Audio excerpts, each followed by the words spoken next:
नमस्कार दोस्तों, transfer of property act 1882 के लेक्चर नंबर 3 में आप सभी का स्वागत है। आज के लेक्चर में हम लोग देखेंगे what is transfer of property and enumerate the types of property that can and can not be transferred. इसका मतलब ट्रांसफर ऑफ प्रॉपर्टी का मतलब हम लोग समझेंगे और कौन कौन सी प्रकार की प्रॉपर्टीज को हम लोग ट्रांसफर कर सकते हैं और कौन कौन से प्रकार की को नहीं कर सकते, उनको हम लोग डिटेल में डिस्कस करेंगे। सबसे पहले हम लोग समझेंगे ट्रांसफर ऑफ प्रॉपर्टी का मतलब क्या है। ट्रांसफर का मतलब है हस्तांतरण और प्रॉपर्टी का मतलब है संपत्ति। कोई भी प्रॉपर्टी होती है उसका एग्जिस्टिंग ओनर होता है जिसे हम लोग सेलर कहते हैं और नया ओनर होता है जिसे हम लोग बायर कहते हैं। ट्रांसफर ऑफ प्रॉपर्टी में क्या होता है, एग्जिस्टिंग ओनर यानी सेलर एक पर्टिकुलर प्रॉपर्टी के ऊपर अपना राइट, टाइटल और इंटरेस्ट बायर को बेच देता है फॉर अ कंसिडरेशन, और इस चीज को हम लोग कहते हैं ट्रांसफर ऑफ प्रॉपर्टी। अभी हम लोग देखते हैं ट्रांसफर ऑफ प्रॉपर्टी को डिटेल में क्या कहते हैं। इस पेज का आप लोग स्क्रीनशॉट ले लेना, मैंने लास्ट लेक्चर में इसे एक्सप्लेन किया है। इस पेज में मैंने आपको प्रॉपर्टी का जो मीनिंग है वो दिया है। अभी हम लोग देखते हैं essentials of a valid transfer. A person transferring the property should either own it और should have a right to dispose it of. The property in question must be transferable by law. Transferor and transferee should be competent to transfer the property. They should not be disqualified by law. Consideration must be lawful. A new interest should be created in the property. Otherwise, it is not a transfer of property. ये बहुत ही important point है, आप इसे note down कर लेना और exam में लिखते वक्त इसे highlight कर लेना, जैसा यहाँ पर मैंने किया है।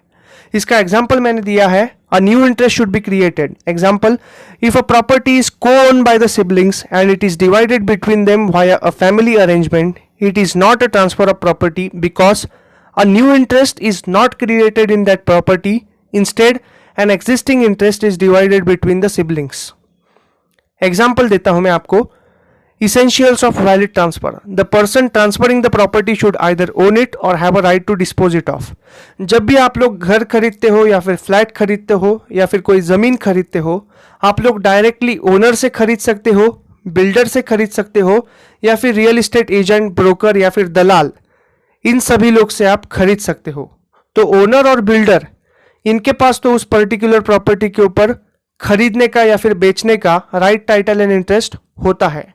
लेकिन ये जो रियल एस्टेट एजेंट, दलाल या फिर ब्रोकर लोग हैं, इनके पास तो प्रॉपर्टी का मालिकाना हक नहीं होता है, लेकिन इनके पास ओनर का ऑथराइजेशन होता है कि मेरी ये प्रॉपर्टी तुम बेच दो फॉर अ कमीशन और फॉर अ कंसिडरेशन। तो you should either own the property और should have a authorisation to sell off that property. Example दलाल। इसके बाद में the property in question must be transferable by law. कई ऐसी ज़मीनें होती है जिनको हम लोग खरीद या फिर बेच नहीं सकते।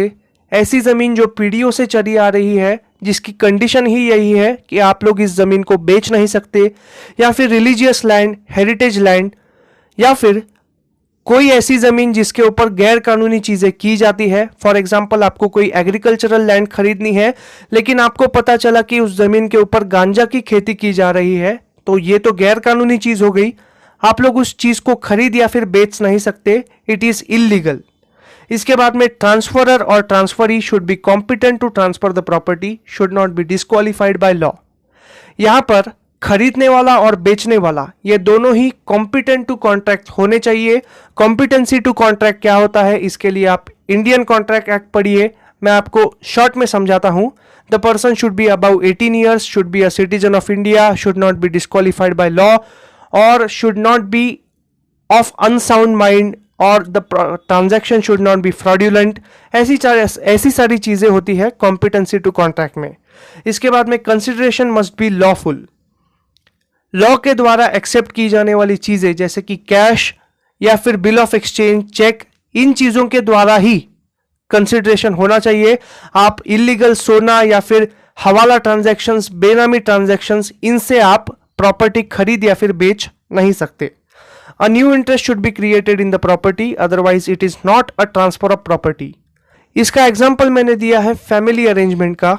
आपने देखा होगा कि कोई इंसान है, उसकी 10 एकड़ की या फिर 100 एकड़ की जमीन है और घर में 5 वारिस है, तो हर एक इंसान को 20-20 एकड़ का टुकड़ा मिल जाता है, लेकिन क्या होता है, एक भाई को दूसरे भाई की ज़मीन पसंद आती है, या फिर एक भाई को ज़मीन में खेती करनी है लेकिन वो दूसरे के हिस्से में गई है, तो फैमिली अरेंजमेंट द्वारा क्या होता है, सब लोग एक साथ बैठते हैं, मुझे ये ज़मीन का टुकड़ा पसंद है, इसके बदले तू ये ले ले। So this is not a transfer of property, क्योंकि कोई नया इंटरेस्ट बन नहीं रहा है, नया ट्रांसफर नहीं हो रहा है, एग्जिस्टिंग इंटरेस्ट को एक दूसरे के बीच में डिवाइड किया जा रहा है, तो इस चीज को हम लोग ट्रांसफर ऑफ प्रॉपर्टी नहीं कहेंगे। महाराष्ट्र में कई बार ऐसा होता है, गांव की जमीनों में खासकर ऐसा होता है कि ये जमीन मुझे पसंद नहीं आती, इसके बदले तू ये ले ले, और ये लिखा पढ़ी नहीं होती है, ये सभी घर के बुजुर्ग बैठते हैं और एक दूसरे के बीच में सुलह कराते हैं या फिर फैमिली अरेंजमेंट से प्रॉपर्टी को ट्रांसफर करते हैं, लेकिन कानून के नजरों में यह ट्रांसफर ऑफ प्रॉपर्टी नहीं है, it is just an exchange of property. इसके बाद में properties which can be transferred and which can not be transfer. Section 6 of the transfer of property act explains the properties which can not be transfer.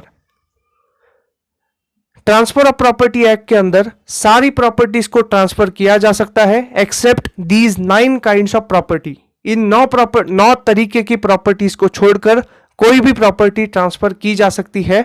वो 9 प्रकार कौन से हैं वो मैं आपको समझाता हूं।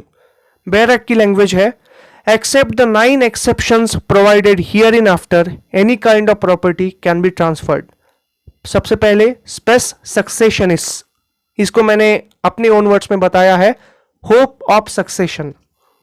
इसके बाद में mere right to reentry, mere right to easement, personal right of a person to enjoy a property, right to future maintenance, mere right to sue, public office, stipend given to public office holders, and transfer of property which would affect the public interest or whose consideration is unlawful cannot be transferred.